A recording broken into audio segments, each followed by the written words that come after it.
బ్రాహ్మణ సంక్షేమ వేదిక ఆధ్వర్యంలో ఈ రోజు హైదరాబాద్ లో నాంపల్లిలోని శ్రీ పొట్టి శ్రీరాములు తెలుగు విశ్వవిద్యాలయంలో బ్రాహ్మణ వైద్యుల ఆత్మీయ సమ్మేళనం అంగరంగ వైభవంగా జరిగింది. ఈ కార్యక్రమంలో ముఖ్య అతిథిగా పాల్గొన్న ప్రముఖ ప్రవచనకర్త బ్రహ్మశ్రీ బంగారయ్య శర్మ మాట్లాడుతూ వైద్యులు ఎంతో కష్టపడి ఉన్నత స్థానానికి రావడం పూర్వజన్మ సుకృతమని, వారి ప్రాణాలను పణంగా పెట్టి అనేక వేల మంది ప్రాణాలను కాపాడుతూ ఉంటారని అన్నారు. పేషెంట్స్ సుఖ సంతోషాల కోసం తమ జీవితాన్ని త్యాగం చేసే వాళ్లు సరైన వైద్యులని, అలాంటి వైద్యులు సమాజం కోసం కూడా కృషి చేయాలని కోరారు.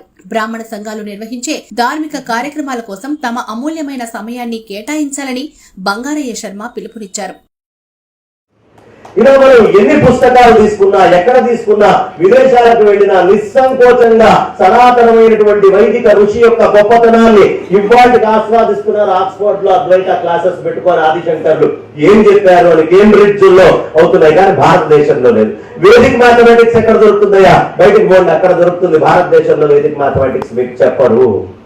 ఒక క్షేత్రానికి వెళ్తే అద్భుతమైనటువంటి క్షేత్రం మన వాళ్ళు ఎలా కట్టారయ్యా అని చూస్తే దాని జామెట్రీ చూస్తే ఈ ద్వారం నుంచి ఆ ద్వారానికి, ఆ రాయి నుంచి ఆ రాయికి, ఆ రాయి నుంచి ఆ రాయికి ఎంత జాగ్రఫీ, ఎంత జామెట్రీ తెలిసినటువంటి వాళ్ళు, ఎంత జాగ్రఫీ మీద భూమి మీద అవగాహన ఉన్నటువంటి వాళ్ళు చెబితే అది చేస్తే అలాంటి కట్టడాలు ఇవాళకి వేల సంవత్సరాలైనా నిల్చుంటాయి.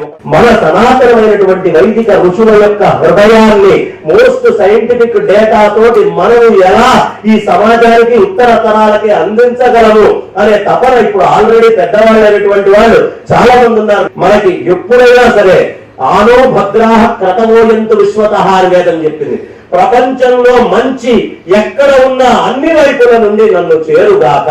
ఈ మాట చెప్పగలిగినటువంటి వాడు భారతీయుడే. ఇంతకంటే గొప్ప సూక్తి ఇంకొకటి ఉండే అవకాశం కూడా లేదు. కాబట్టి అలాంటి ఈ మహత్తరమైనటువంటి వేదికలో ఇంతమంది పెద్దల్ని నేను అభ్యర్థించేది, ఉత్తర తరాలకి వాళ్ళ ప్రశ్నలకి సైంటిఫిక్ గా సమాధానం చెప్తే తప్ప అర్థం చేసుకునేటువంటి స్థితిలో లేరు. కాబట్టి ఆ కోణంలో మీ అందరూ బుద్ధిని పెట్టాలి అని కోరుకుంటూ గౌరవ అతిథిగా పాల్గొన్న ఎమ్మెల్సీ శ్రీమతి సురభి వాణిదేవి మాట్లాడుతూ వైద్య రంగంలో ఉన్న అన్ని స్పెషాలిటీస్లలో బ్రాహ్మణ వైద్యులు ఉన్నత స్థానంలో ఉండేవారని, ప్రస్తుత పరిస్థితుల్లో వైద్యుల సంఖ్య గణనీయంగా తగ్గిపోయిందన్నారు. ఈ విషయంలో బ్రాహ్మణులందరూ తీవ్రంగా ఆలోచించాలని, తమ పిల్లలను వైద్య రంగంలో ప్రవేశించే విధంగా కృషి చేయాలని కోరారు.